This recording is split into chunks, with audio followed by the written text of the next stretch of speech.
Coucou la compagnie, j'espère que ça va. Alors hier soir je vous ai un peu abandonné, c'est vrai, parce qu'après la journée qu'on a eue, honnêtement j'étais super KO. Je suis tombée en même temps que bébé Raïm pour le coup. Je me suis cognée ce matin comme une imbécile, justement parce que j'étais tellement fatiguée. Je me suis cognée sur la chaise. Bref, hier soir on a juste mangé, on est retourné au débarcadère chez maman Maëlie. Donc là on va prendre la route du village. C'était important pour moi de retourner au village pendant mon séjour parce que ma maman est enterrée là-bas. Je voulais prendre un moment de retrait ou de calme. À côté de ça, on a quelques investissements qu'on avait commencé avec Raïm. Donc on va aller voir l'avancement de tout ça. On a pris un sandwich et ça n'a rien à voir avec le pain omelette que tu peux faire chez toi en fait. Le goût des œufs, ça n'a rien à voir. Il manquerait plus que la sauce algérienne.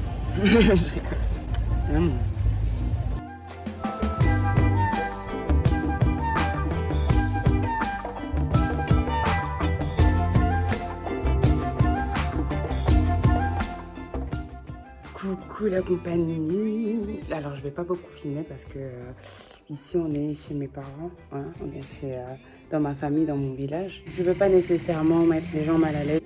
Village life, l'électricité a été coupée hier et toujours pas revenue. Donc je n'ai plus de batterie et je ne peux pas travailler. Mais c'est pas grave parce que j'ai d'autres trucs à faire.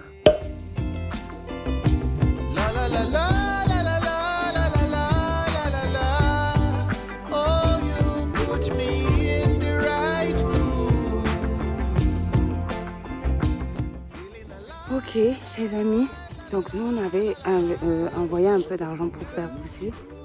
Donc voilà les cacaoyers qui commencent à pousser, les tout petits.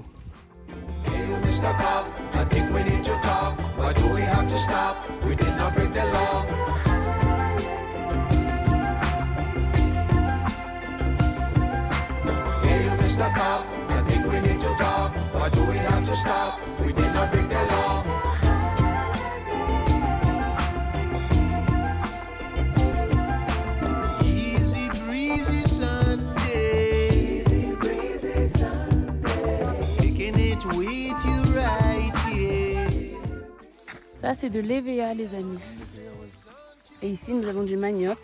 Donc nous sommes dans un champ de manioc en fait. Donc pour ceux qui veulent faire Koh-Lanta, vous savez à quoi ça ressemble? Le verre blanc. Le verre blanc. Il n'y a personne qui fait le levage de ça? Non, ils ont fait le levage. Non, on va chercher quand il y a le papier. Ils font des œufs. Tu attrapes les œufs, tu mets partout. Non, non. Ah, ok. Donc c'est que quand on abat le palmier ou bien le raffia, on recueille le vin. Et puis, Après, quand la cueillette du vin finit, on commence donc à manger. d'accord. Et ils grossissent.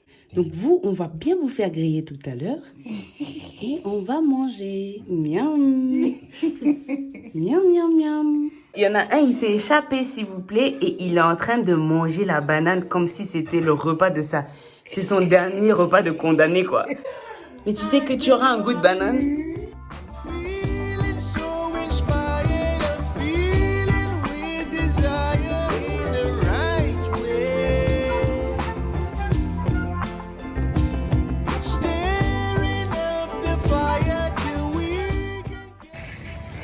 La famille. Alors là du coup on va voir un terrain qu'on a envie d'exploiter. C'est un terrain qui est très très long, donc on va devoir faire une belle petite randonnée à travers la forêt.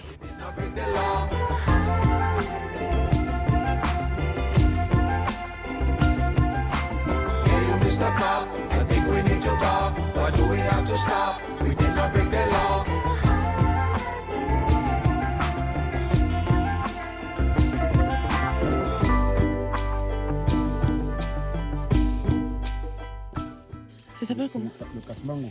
Casse-mango. C'est la bonne chair jaune, ça a l'air super bon. Et on va goûter tout de suite. C'est hyper bon. Ah ouais? Ça sent bon. On dirait du Mmh. jus là. Voilà l'arbre qui donne ce fruit là. Casse-mango. C'est super bon. Je peux même pas dire le goût, c'est super bon. Il faut que vous veniez goûter. Mmh. C'est l'arbre qui s'appelle Mfo. L'arbre, on enlève les écorces, on vient de prendre un peu. Vous voyez là où c'est jaune là. On a pris un peu les écorces. Et ça, c'est un arbre qui traite le palu. En tout cas, c'est un arbre très très puissant apparemment et ça soigne le palu. On a pris même déjà les écorces. Vous voyez l'écorce déjà bien jaune et juteuse, quoi. Tout ça, c'est des plants de cacao, des champs et des champs de cacao. Bon, toujours nos fameux palmiers qui sont là tout le temps parce que c'est une ressource locale. On s'en sert vraiment pour tout, le palmier. On s'en sert pour le vin, on s'en sert pour l'huile. Nous sommes donc arrivés là où on va peut-être exploiter le terrain. Comme vous voyez, c'est pas défriché du tout, hein. Le terrain a commencé bien plus loin, bien plus bas.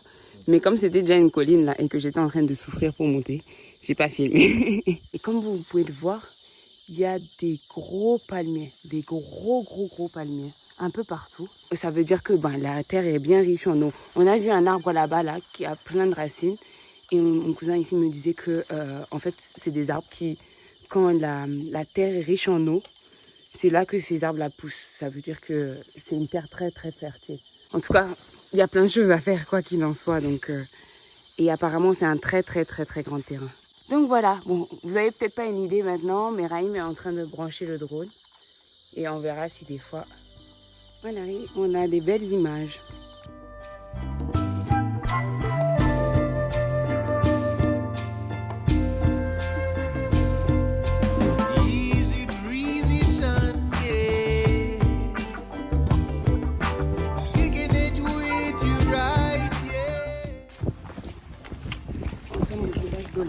Le village qui est juste avant chez nous. Et on marche. Alors il faut faire quand même attention parce qu'il y a les groumiers parfois qui viennent avec leurs gros camions. Alors, présentation du repas. Ça c'est le ndolé, c'est le plat national vraiment. Si vous venez au Cameroun, c'est important que vous mangez du ndolé. C'est des feuilles de ndolé, des feuilles traditionnelles qui sont cuisinées avec de la cacahuète. Donc si vous êtes allergique aux cacahuètes, il faut faire attention. Ensuite, on a du poulet, bien sûr, cuisiné en sauce. Ici, on a du poulet encore. On a le porc. C'est du domba de porc. C'est un plat traditionnel avec du porc et des herbes traditionnelles aussi. Ensuite, ici, on a du poisson braisé. Ici, on nous a fait une salade de papaye avec des oignons, la vinaigrette et tout. Ça a l'air super bon. Des frites. Ici, ça s'appelle une chimekon. C'est de la banane plantain pilée. Ici, c'est des frites de plantain que vous connaissez. Enfin, les bananes, dits aloko. La plupart du temps, les gens connaissent ça sous ce nom-là. Ici, c'est le bobolo. Et de la pastèque bien fraîche pour le dessert. On est de retour à Yaoundé. J'ai un peu délaissé toutes les vidéos parce que comme je vous le disais, j'étais au village. Là on est revenu de Yaoundé et on est dans un restaurant qui s'appelle chez Wala. C'est à la briqueterie. Ça a l'air très bon honnêtement. Déjà moi j'ai pris un jus de fruits. Raïm aussi a pris un jus de fruits frais. Pressés, en fait, ils font des jus de fruits pressés et ils font aussi de la nourriture. Raïm, il a pris du rognon grillé avec petits pois et pommes. Moi, j'ai pris du poulet avec des frites. C'est sauté avec des oignons là, et les poivrons. Ça a l'air méga bon. Donc, je vous laisse, les amis, et je vais manger. Hello, la famille. Nous sommes sur la dernière journée du Cameroun. Nous allons faire les dernières courses. J'ai pris mon sac, les dernières petites courses avant de fermer les valises et de reprendre nos vols. Louisa.